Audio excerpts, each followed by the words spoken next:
नमस्कार दोस्तों, मैं दीपक कुमार स्वागत करता हूं आपका unique study circle bye Deepak Kumar channel पे। दोस्तों, अगर आप इस चैनल पर नए हैं तो चैनल को सब्सक्राइब जरूर करें, साथ ही बेल आइकन प्रेस करना बिल्कुल ना भूलें, जिससे कि आने वाली सभी क्लासेस की नोटिफिकेशन आपको एकदम समय पे मिलते रहे। और देखिए, अगर आपने इससे पहली क्लासेस नहीं देखी है तो आप उन्हें प्लेलिस्ट में जाकर के देख सकते हैं। और थंबनेल पे आप देख ही चुके हैं, यूपी पुलिस कांस्टेबल भर्ती परीक्षा 2024 का प्रैक्टिस बेंच हमने यहाँ चला रखा है, जिसमें कि हम लगातार प्रीवियस ईयर क्वेश्चनों की मैथ और रीजनिंग की प्रैक्टिस यहाँ पे कर रहे हैं। और आज जो है हम रीजनिंग की प्रैक्टिस करने वाले हैं। हम एक दिन रीजनिंग और एक दिन मैथ के अल्टरनेट के लिए प्रैक्टिस कर रहे हैं। तो चलिए इसी क्लास को आज शुरू करते हैं। और आज का पहला सवाल ये रहा, और चलिए कमेंट में इसका आंसर आप दे सकते हैं। तो पहला सवाल है, त्याग छोड़ना चिंतनशील का क्या आएगा? तो जैसे कि हम देख पा रहे हैं, त्याग और छोड़ना, त्याग का मतलब ही छोड़ना ही है, तो कहीं ना कहीं क्या है, पर्यायवाची है, एक अर्थ रखते हैं। तो हम कह सकते हैं कि समान अर्थ रखते हैं, तो पर्यायवाची है, एक अर्थ रखने वाले। तो उस हिसाब से अगर हम चिंतनशील के साथ पर्यायवाची शब्द एक अर्थ रखने वाला शब्द देखे, तो नृत्य नहीं है, उदास नहीं है, खुश नहीं है, तो क्या चलेगा चिंतनशील के साथ? विचारशील। तो आपका आंसर एकदम करेक्ट है, जो कि बी ऑप्शन है, जो कि आंसर क्या है आपका? विचारशील है। तो उम्मीद है आपको ये बात क्लियर है। और अब चलते हैं अगले सवाल पर। तो चलिए अब इस सवाल को ट्राई करिए आप। दिए गए विकल्पों में से वह शब्द चुनिए जो दिए गए शब्द के अक्षरों का प्रयोग करके नहीं बनाया जा सकता। तो यहां पे एक शब्द दिया है आपको, PROSPERITY। इसके अक्षरों का प्रयोग करके इनमें से कौन सा नहीं बनाया जा सकता? आप ध्यान से देख सकते हैं। तो ट्राई करिए, बताइए कमेंट में कि क्या है आपका आंसर। तो देखिए, अगर हम ध्यान से देखें, अगर आपको सब ट्राई करनी है अच्छी बात है, एकदम से देखना चाहिए। देखिए यहाँ पे 2 एस है, देख रहे हैं आप, और इसमें एस कितना है? एक ही है। तो कहीं ना कहीं आप एक एक्स्ट्रा एस कहां से लिखा हुआ? तो ये नहीं बनेगा। तो आंसर क्या है इसका? डी है ना। तो आपका आंसर सही है एकदम से। अब अगर एक एक देखना चाहो ऐसे कि PRO है, यहाँ पे PE ये मिल गया आपको, R मिल गया, T मिल गया, Y मिल गया, ये बन गया। फिर ऐसे देखना चाहो कि भाई T मिल रहा है, O मिल रहा है, डबल P, तो P और एक P, 2 P दोनों मिल गए। एक ही चाहिए, मिल गया। एक R चाहिए, मिल गया। एक S चाहिए, मिल गया, है ना। ऐसे देखिए R और E ये मिल जा रहे हैं यहाँ से। PO देखिए, P और O मिल गए। फिर एक और R चाहिए, तो एक R यहाँ था, एक यहाँ था, तो मिल गया दूसरा भी। फिर एक T चाहिए, मिल गया, है ना। एक S, ये तीनों के तीनों बन जा रहे हैं। इसमें जो है आपके को 2 S चाहिए, और इसमें 2 नहीं बल्कि कितना S है? केवल एक S है। तो एक S कम पड़ेगा, तो इसका मतलब कौन सा? D यहाँ पर नहीं बनेगा। तो उम्मीद है आपको क्लियर है। अब चलते हैं अगले सवाल पर। तो आइए देखिए, चलिए इस सवाल को करिए।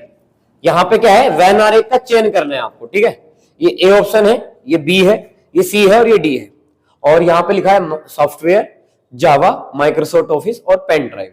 तो चलिए बताइए अब आपका ऑप्शन क्या होगा, कमेंट करिए और देखते हैं आप में से कौन सही आंसर देता है। तो चलिए देखते हैं क्या है सवाल। क्या है देखिए, सॉफ्टवेयर, जावा और माइक्रोसॉफ्ट ऑफिस। तो अगर आपको समझ में आता हो, सॉफ्टवेयर क्या है? एक तो होता है हार्डवेयर, एक क्या होता है? सॉफ्टवेयर। यानी कि एक तरीके से कहिए, कंप्यूटर के जिस पार्ट को हम छू सकते हैं वो क्या है? हार्डवेयर है। और जो उसके अंदर प्रोग्राम है, कोई भी प्रोग्राम, चाहे वो भाषा का हो, लैंग्वेज का हो, या किसी भी तरीके का हो जिसमें हम काम कर सकते हैं, अंदर कोई ऐप है, कुछ भी है, इस तरीके से उसे क्या कहते हैं? हम सॉफ्टवेयर कहते हैं, जिसमें कुछ काम होता है। तो ध्यान दीजिए, अगर आपको लग रहा है कि जावा तो एक लैंग्वेज है, तो एक तरीके से सॉफ्टवेयर उसे कहा जा सकता है। तो सॉफ्टवेयर का पार्ट है माइक्रोसॉफ्ट ऑफिस, वो भी क्या है? एक प्रकार से सॉफ्टवेयर है। पेन ड्राइव क्या है? पेन ड्राइव, है ना।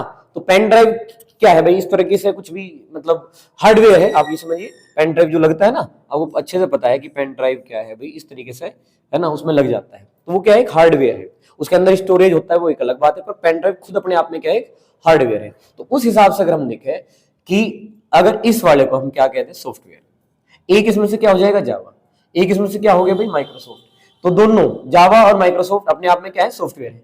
लेकिन पेन ड्राइव क्या है? हार्डवेयर है, उसे अलग रख लेते हैं। तो सबसे बेहतर विकल्प जो है वो क्या है? यहाँ ए है। तो उम्मीद है आपको क्लियर है। अब चलते हैं अगले सवाल पर। तो चलिए अब इस सवाल को ट्राई करिए आप। तो यहाँ पे एक सीरीज है आपको दी गई है, 3, 11, 23, 39, 59, और अगला नंबर जो है आपको बताना है। ये इसके विकल्प हैं, और ट्राई करिए कि आपका आंसर क्या आता है। करिए कमेंट और निकालिए। और अब चलिए हम भी करते हैं। तो 11 में से 3 घटाएंगे, अंतर विधि का इस्तेमाल कर रहे हैं। नहीं, कितने बचे? 8। यहां घटाइए, कितने बचे? 12। 3 में से 1 गया 2, और 2 में से 1 गया 1, 12। यहाँ देखिए, 9 में से 3 गए, कितने बचे? 6। और यहाँ पे कितने? 16। तो यहाँ 9 में से 9 गए, कितने? 0। और 5 में 3 गए, कितने? 2। तो आप ध्यान से देख सकते हैं, यहाँ पे चर का अंतर है। 8 और 4 12। 12 और 4 कितने 16, और 16 और 4 कितने 20, और नेक्स्ट नंबर अगर हम 4 का अंतर पे रखें तो 4 जोड़ के कितना आ जाएगा भाई 24, और अब आपका देखिए 9 और 4 13, 5 और 2 7 और 1 8, तो आ गया है आंसर 83 और आपका आंसर एकदम है करेक्ट। और चलिए ये है आंसर सी, और चलते हैं अगले सवाल पर। तो चलिए देखिए इस सवाल को ट्राई करिए भाई। इस तरीके का सवाल आजकल काफी रिलेशन, ब्लड रिलेशन जो है हमारा रिश्ते संबंधी, उसमें काफी ज्यादा ट्रेंडिंग से में आप समझ सकते हैं, तो इसको ट्राई जरूर करना है। तो देखिए यहाँ पे क्या है, यदि ए एंड बी का अर्थ ए बी का पति है, तो यहां से क्या पता लग रहा है, देखिए बी का पति यानी कि जो पिछला है ना उसका पति, अगर बीच में कहीं एंड साइन आता है तो इसका मतलब ये होगा कि उससे पहला कैरेक्टर, एंड से पहला कैरेक्टर इसके हिसाब से क्या बैठेगा भाई पति। तो हमें समझ में आ रहा है कि एंड से पहला कैरेक्टर क्या है पति है। यहाँ पे देखते हैं, यहाँ पे परसेंटेज का साइन है, डी सी का पुत्र है, तो सी का पुत्र कौन है डी, तो यहाँ पे सी का पुत्र, इसको देखिए ध्यान से, ये अलग तरीके से लिखा हुआ है, यहाँ तो था बी का पति, तो बी का पति कौन हो गया भाई ए, तो यानी कि अगला कैरेक्टर कौन है पति है। यहाँ पे देखिए अब यहाँ पे सी बाद में लिखा हुआ है एंड ये डी, इस तरीके से, तो क्या कहा सी का पुत्र है कौन डी, तो इसमें ना पिछले वो कैरेक्टर पुत्र है, अगर बात करें तो परसेंटेज वाले के हिसाब से देखें तो ये इस तरीके से है कंडीशन। और अगर इसकी बात करें तो ई की पुत्री, ई की पुत्री कौन है एफ है। चलिए तो देखते हैं, ई की पुत्री कौन होगी भाई एफ होगी, ई की पुत्री, तो जहां पर एट द रेट आएगा तो पिछले वाली कौन हो जाएगी भाई पुत्री हो जाएगी। सवाल क्या है, निम्नलिखित में से कौन सा विकल्प पी एस का नाना है, पी जो है क्या है एस का नाना होना चाहिए, तो पी को नाना होने के लिए पुरुष होना आवश्यक है, इस बात का आप ध्यान रखेंगे। तो चलिए बारी बारी से आप ट्राई कर सकते हैं, पहले आप इसे ट्राई कर सकते हैं, बी सी डी इस तरीके से आप ट्राई कर सकते हैं। अगर हम यहाँ पे देखें, देखिए यहाँ पे बीच में क्या है एंड है, तो अगले वाला यानी कि पी जो है पी क्यू का क्या है पति है, तो इसे हम इस तरीके से बनाएंगे। अब यहाँ पे देखिए आप, यहाँ पे प्रतिशत है, पहले तो हमने इसका बनाया, यहाँ प्रतिशत है, तो पिछले वाला क्या है पुत्र है, क्यू का पुत्र कौन है आर है, तो क्यू का पुत्र कौन हो गया भाई आर हो गया। फिर यहाँ पे चलते हैं, देखिए यहाँ पे एंड है, एस क्या है पुत्री है किसकी आर की, आर की पुत्री है। पूछा क्या था एस का नाना पी, ध्यान से देखिए नाना कौन होता है माता जी के पिताजी, अगर यहाँ पे ऐसी कोई सिचुएशन नहीं है, यहाँ तो ये इसका पिता है और पिता के पिता आपको लगेंगे यहाँ पे, तो पिता के पिता दादाजी होते हैं और हमें चाहिए क्या नाना जी, तो यहाँ पे नाना वाली कंडीशन नहीं है, यहाँ पे कौन है इसका पिता हो गया, और पिताजी के ये पति पत्नी है ना तो इसका पिता हो जाएगा, तो पिताजी के पिताजी तो दादाजी होंगे, यहाँ पे चाहिए नाना जी, तो ऑप्शन ए जो है हम क्या कर रहे हैं गलत काट रहे हैं। अब इस पे चलते हैं, देखिए पी एंड क्यू, तो प्रतिशत है, प्रतिशत का मतलब क्या है पुत्र, तो जो क्यू है वो क्या होगा पी का पुत्र होगा, तो क्यू किसका पुत्र हुआ पी का, यहाँ पे इस तरीके से समझिए। एंड की बात कर लीजिए, एंड का मतलब क्या था अगले वाला पति, तो यहाँ पे क्यू जो है वो पति होगा, किसका पति होगा आर का पति। फिर आगे देखिए एट द रेट का, तो एस पुत्री होगी किसकी आर की। अब देखिए ध्यान से, ये इसका पुत्र है तो ये इसकी माता या पिता जो भी हो सकता है, देखिए ये क्या हुई इसकी माँ और इसके पति, तो ये दादा या दादी हो सकता है, नाना का मतलब यहाँ पे भी नहीं बैठ रहा, तो जो हमारा बी ऑप्शन है वो भी क्या हो गया गलत हो गया। तो चलिए अब सी पे चलते हैं, सी को देखते हैं ट्राई करके। पी एंड क्यू, एंड का मतलब क्या था पति, तो पी जो है अगले वाला, एंड में अगले वाला क्या है पति है, तो पी क्या है पति है किसका क्यू का। पी एंड क्यू का मतलब क्या है, जो पी है वो एंड के हिसाब से, एंड के हिसाब से तो पति है ना अगले वाला, तो एंड के हिसाब से पति कह रहे हैं हम इसको। फिर यहाँ पे चलते हैं क्यू एट द रेट पे, एट द रेट पिछला जो है पुत्री है, तो आर जो है पुत्री हो जाएगी क्यों इसकी क्यू की। अच्छा ये तो पति हो गया था, फिर ये पत्नी हो जाएगी और इसकी पुत्री कौन हो गई है यहाँ पे आर हो गई है। यहाँ पे बीच में एट द रेट है, पिछले वाला कौन है एट द रेट, तो पिछले वाला पुत्री है, तो आर जो है क्यू की क्या होगी पुत्री। अब यहाँ देखिए प्रतिशत लगा हुआ है, प्रतिशत क्या है भाई पुत्र है, एस कौन है आर का पुत्र है, आर का पुत्र कौन हो गया एस हो गया। अब देखिए ध्यान से, ये पुत्री हुई थी तो ये माइनस हो गई, तो ये इसका पुत्र है, ये इसकी क्या हो जाएगी माँ, और ये क्या हो जाएगी भाई माँ की माँ, और ये इस तरीके से इसकी माँ के माता पिता है, और माँ के जो पिता है वो कौन होते हैं नाना होते हैं। तो इस वाले ऑप्शन में ध्यान से देखें, एस के कौन हो गया है नाना, ये माता जी होगी इसकी, ये दोनों हो गए इनके माता पिता इसके, तो उस हिसाब से माँ के पिता हो गया पी। तो आपका नाना का जो ऑप्शन कहा था कि पी एस का नाना है, वो किससे आ रहा है, आपके सी से आ रहा है। ठीक है, जिसे अच्छा अच्छे से प्रैक्टिस करेंगे तो इन्हें आप जल्दी से लगा पाओगे, वरना इनमें टाइम तो आपका ठीक ठाक जा सकता है पेपर में, इसलिए प्रैक्टिस अच्छे से करिएगा। अब चलते हैं अगले सवाल पर, सी है इसका आंसर। तो चलिए भाई इसको ट्राई करिए अभी आप, है ना। दिए गए समीकरण को सही बनाने के लिए आपस में किन दो चिन्हों को बदलना चाहिए, ये ऑप्शन है कि भाग और माइनस को बदले, माइनस या प्लस को बदले, गुणा या प्लस को बदले, प्लस या भाग को बदले। तो जैसे कि आपको पता ही है, इन सवालों में टाइम की दिक्कत है कि अगर पहला मिल जाए भाई बिल्कुल ठीक, दूसरा मिल जाए चलो फिर भी टाइम बच गया, और चौथा ही मिले तो बहुत ज्यादा टाइम चला जाए कई बार। तो जितना हो सके प्रैक्टिस करनी है भाई, है ना। तो चलिए पहले को ट्राई करते हैं, भाग को और माइनस को बदलेंगे, मतलब ये चीजें बदलेंगी। यहाँ पे क्या आ जाएगा, भाग आ जाएगा, और यहाँ क्या आ जाएगा, माइनस। चलिए करते हैं। तो 2 गुणा पहले ऑप्शन के हिसाब से 236, यहाँ पे क्या लगाना है, भाग लगाना है ना, बदल रहे हैं ना इस वाले ऑप्शन के हिसाब से, भाग को माइनस में, माइनस को भाग में, तो माइनस के जगह हम भाग लगा दिए, प्लस 2 हो गए, मतलब यहाँ भाग लगाया, फिर 2 हो गए, फिर प्लस है, फिर 36, और फिर यहाँ जब भाग है ना वहाँ माइनस लगाएंगे 72, और देखना ये है कि 200 आएगा कि नहीं आएगा। तो चलिए सबसे पहले बोर्ड मास के नियम से पहले भाग करेंगे, नहीं पहले यहाँ क्या होगा, भाग होगा। तो ये 2 गुणा 236 और ये बटे में 2 प्लस 36 माइनस 72। अब आप में से ये सोच रहे होंगे भाग क्यों नहीं करा डायरेक्ट, तो भाग कर दो या इस ये अब भाग में आने के बाद 2 से 2 कट ही जाएगा। अब इन्हें जोड़ दो, 236 और 36 को, तो कितने हो जाएंगे, 272 है ना। ये कटने के बाद 236 बचा, प्लस 36 जोड़ दीजिए, 272 माइनस 72, और बराबर कितना, 200 है। तो बताओ 272 में से 72 माइनस हो गए, 200 आए कि नहीं आए, तो बिल्कुल आ गए हैं। तो आंसर क्या हो गया भाई, 200, बराबर आ गए दोनों। तो आंसर ए ही ठीक है। अगर किसी को ये याद हो कि कोई और भी ठीक है तो आप ट्राई कर लो। फिलहाल जब हमें पहला ही मिल गया है, बिल्कुल ठीक आया और हमने एकदम कैलकुलेशन सही की है, तो आंसर यही है। अब चलिए आगे चलते हैं। तो चलिए भाई इसको देखिए आप, इस सवाल को करिए ट्राई। ये पिछले सवाल जैसा ही है, लेकिन इसमें देख सकते हैं आप कि इस बार देखिए एम का भाई कौन, एल, तो एम का भाई एल, यानी कि जहां प्लस है वहां पे क्या आएगा, उससे पहले वाला कैरेक्टर ही क्या होगा, भाई होगा। तो मोस्टली वैसे यही होता है कि पहले वाला कैरेक्टर, लेकिन पिछले साल हमने देखा एक में तो क्या था, अगले वाला कैरेक्टर था, और बाद 2 के बाद वाले कैरेक्टर के हिसाब से दिए हुए थे। तो अच्छे से देख लीजिए, एम की माता कौन, एल, तो एम की माता एल, यानी कि माइनस से अगले वाली माता होगी, यानी कि जहां पे भी माइनस होगा अगले वाला कैरेक्टर ही क्या होगी, माता होगी।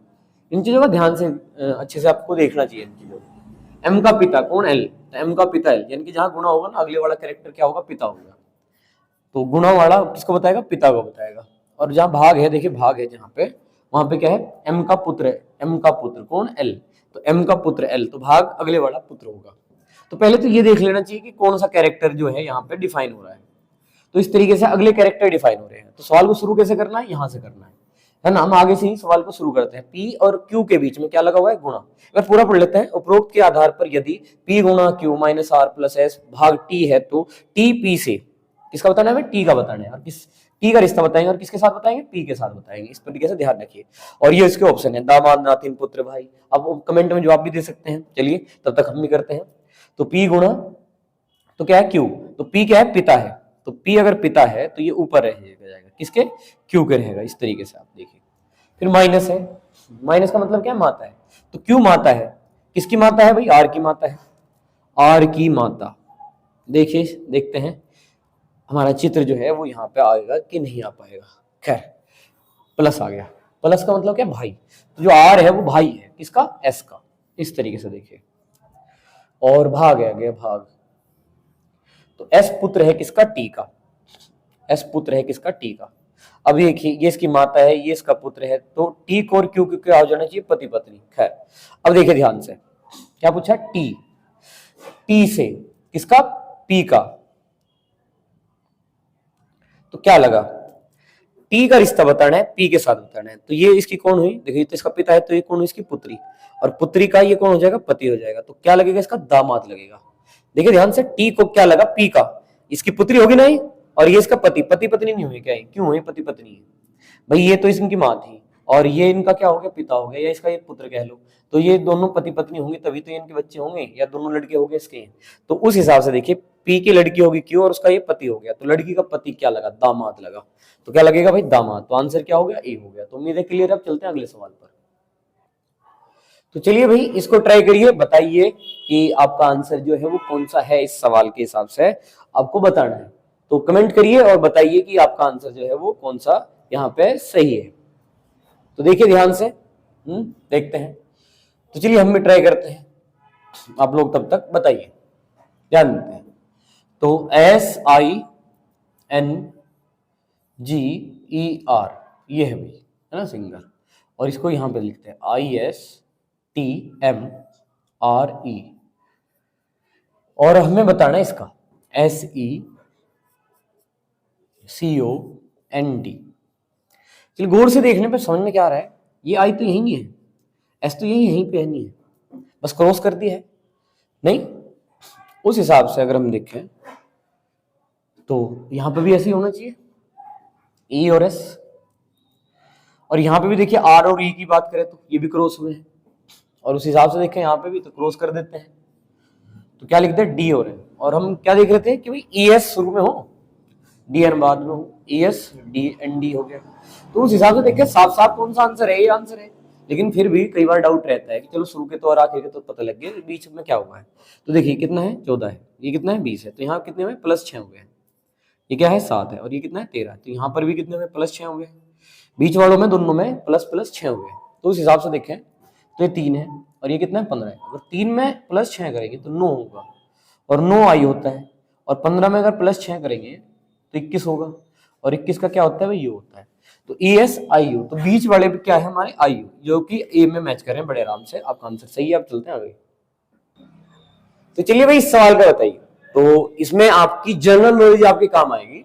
यहाँ पे लिखा हुआ है पीतल, और पीतल के साथ में लिखा है मिश्र धातु। तो हम अच्छे से जानते हैं जो पीतल है वो एक मिश्र धातु है, क्योंकि वो दो धातुओं का क्या है, मिश्रण है। दो धातुओं के मिश्रण से पीतल बनता है, और उसे जो दो धातुओं से बनता है उसे हम क्या कहते हैं, मिश्र धातु। तो यहाँ पे लिखा हुआ है सिलिकॉन, सिलिकॉन लिखा हुआ है।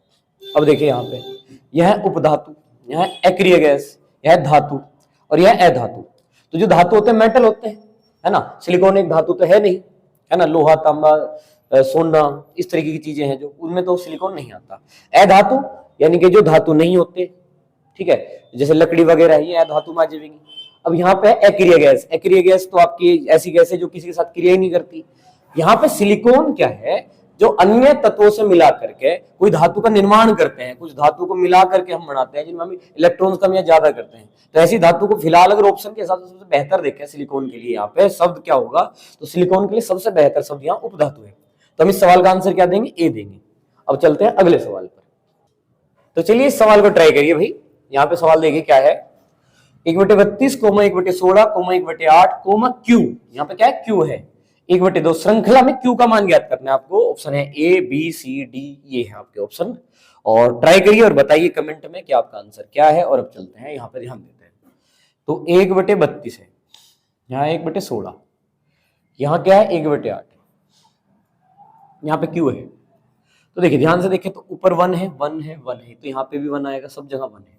या देखिए 32 को ना 2 से भाग देके कितना आ गया 16, 16 को 2 से भाग देके कितना आ गया 8, 8 को 2 से भाग देके कितना आ जाएगा 4, 4 को 2 से भाग देके कितना आता है भाई 2। तो यहाँ कितना 4 ऊपर चलेगा 1, तो आंसर आ जाएगा 1/4, जो कि आपका ऑप्शन सी है और आपका आंसर एकदम सही है। अब चलते हैं आगे। तो आइए चलिए इस सवाल को ट्राई करिए। इस अनुक्रम में लुप्त पद को ज्ञात कीजिए। तो यहाँ पे आप देख पा रहे हैं, यहाँ पे कुछ शब्द हैं और यहाँ पे एक शब्द गायब है, उसके लिए प्रश्नवाचक चिन्ह लगा हुआ है, और ये आपको बताना है कि ये क्या आएगा। तो देखिए हम क्या करेंगे, इन्हें ना ऊपर नीचे लिखते हैं। देखिए इसे ध्यान से देखिए, थोड़ा क्लियरिटी होगी आपको। ADVENTURE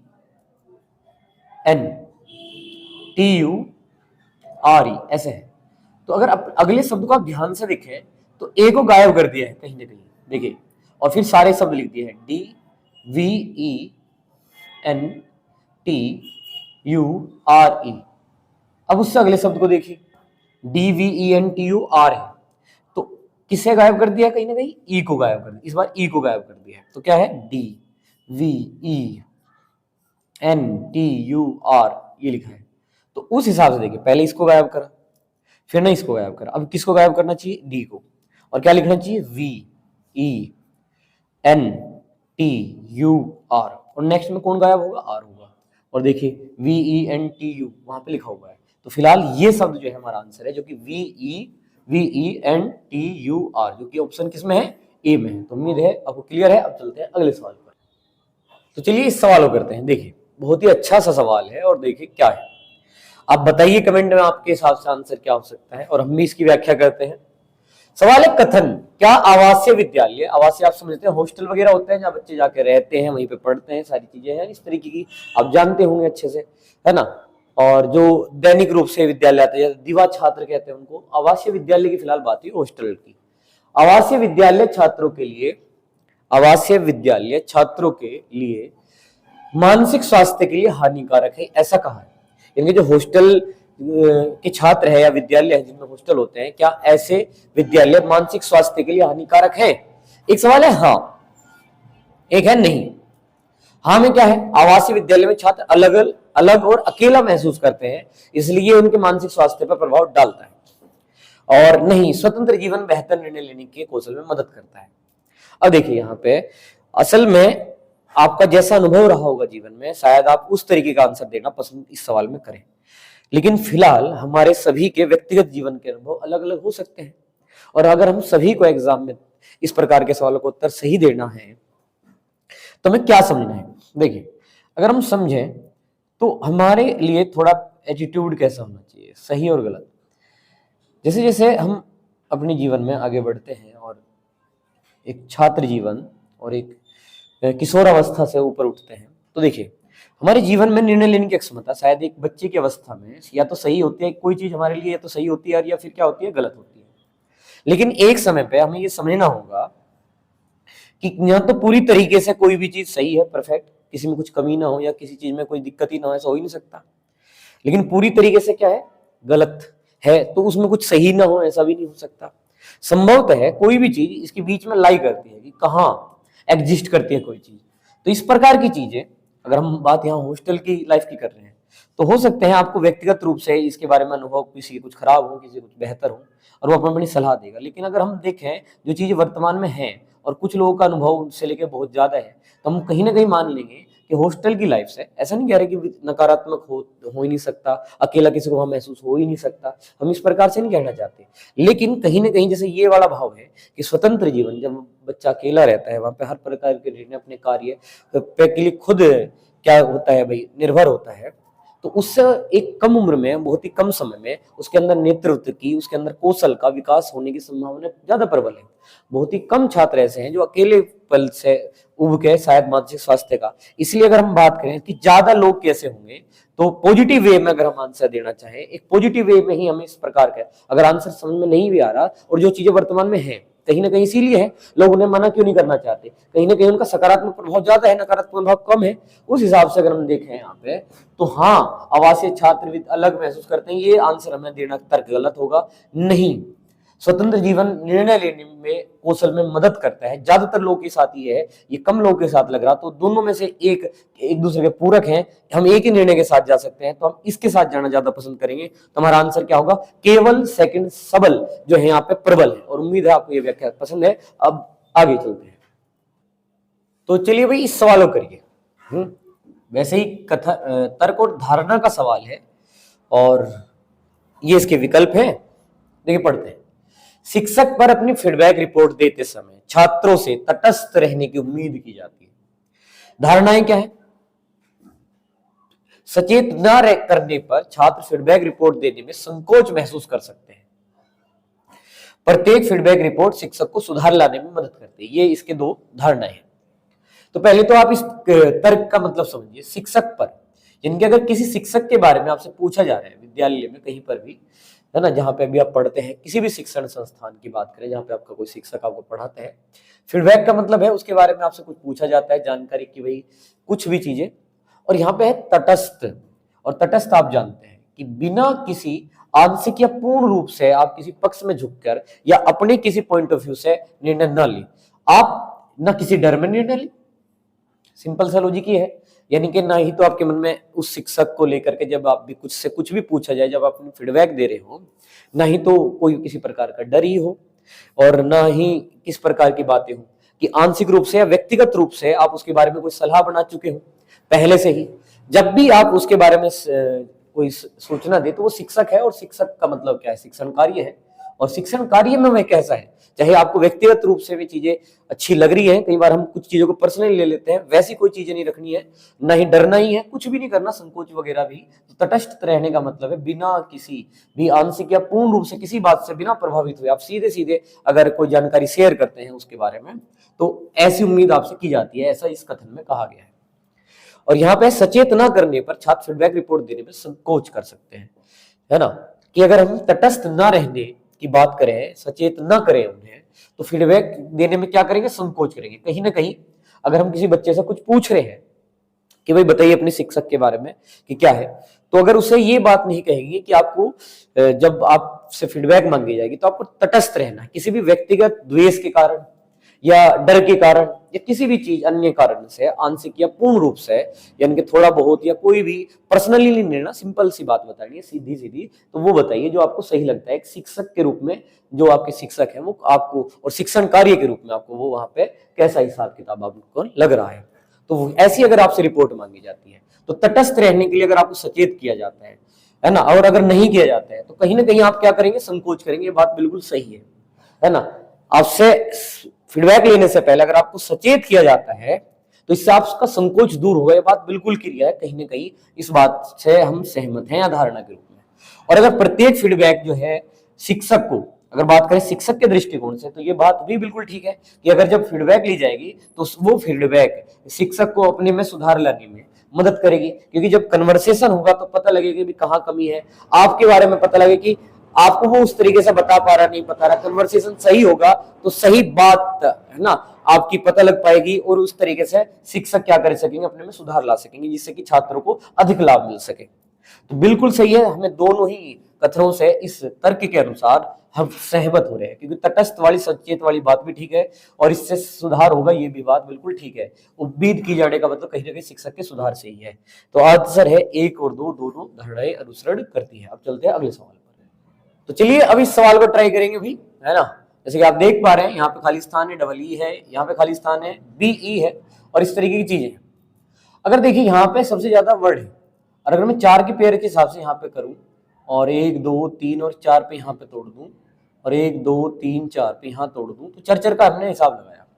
अगर हम करें कि यहाँ पे 3 है और ये 3 में बाकी जहां पूरा करूं तो डबल ई बी है, तो अगर मैं यहाँ डबल ई बी करूं तो इस वाले खन्ने में चारों पूरे हो गए हैं, बी डबल ई बी। तो क्या मैं यहाँ पे बी डबल ई बी पूरा कर सकता हूँ, हो गया है। यहाँ पे भी मैं ये 4 के 4 पूरा कर सकता हूँ, B E double E B बिल्कुल कर सकते हैं, और यहाँ पर भी हम बी डबल ई बी पूरा कर सकते हैं। तो हमने भरा क्या है, हमने बी भरा है और फिर बी रखा है, फिर ई भरा है, फिर ई भरा है और फिर बी भरा है। हमने 2 बी 2 ई और 1 बी भरा है, जो कि हमारे ऑप्शन ए में है। तो इस सवाल का आंसर हम ये देंगे और चलेंगे अगले सवाल पर हम। तो चलिए भाई इस सवाल को करते हैं। दी गई आकृति में आपको त्रिभुज गिनती, यहाँ पे आपको एक आकृति दिखाई दे रही होगी, तो ध्यान से देखिए, ऑब्जर्व करिए, उसमें त्रिभुज काउंट करिए। तो देखिए ज्यादा घबराने की बात नहीं है, कुछ भीड़ भाड़ अगर आपको लग रही है ना, पता है वो किसके कारण है, वो सिंपल जो आपको यहाँ सर्किल है उनके कारण। तो देखिए हम बिना सर्किल के अगर इस आकृति को बनाए, सबसे पहले इसको देखिए आप यहाँ पे, मतलब कि यहाँ पे इस तरीके से आपको एक दिख रहा हो, और हम जानते हैं इस तरीके की आकृति में कैसे गिनते हैं, 1 2 3 4, तो ये 4 है, तो 4 दूनी कितने होंगे, 8 त्रिभुज तो हमने इसमें गिने थे। अब देखिए यहाँ पे इस तरीके से सर्किल ही बनाना है हमें, सर्किल से के कारण कोई त्रिभुज बनना ही नहीं है। जैसे ही हमने इस तरीके की आकृति बनाई तो 1 2 3 4 4 और बन गए। फिर देखो फिर क्या करा, फिर एक सर्किल बना दिया, यहाँ पे एक सर्किल बनाया, हम नहीं बना, फिर ये ना ये इस तरीके का स्क्वायर यहाँ पे जो है वो बनाएंगे, और इस तरीके से भी 1 2 3 4 4 और त्रिभुज बनेंगे।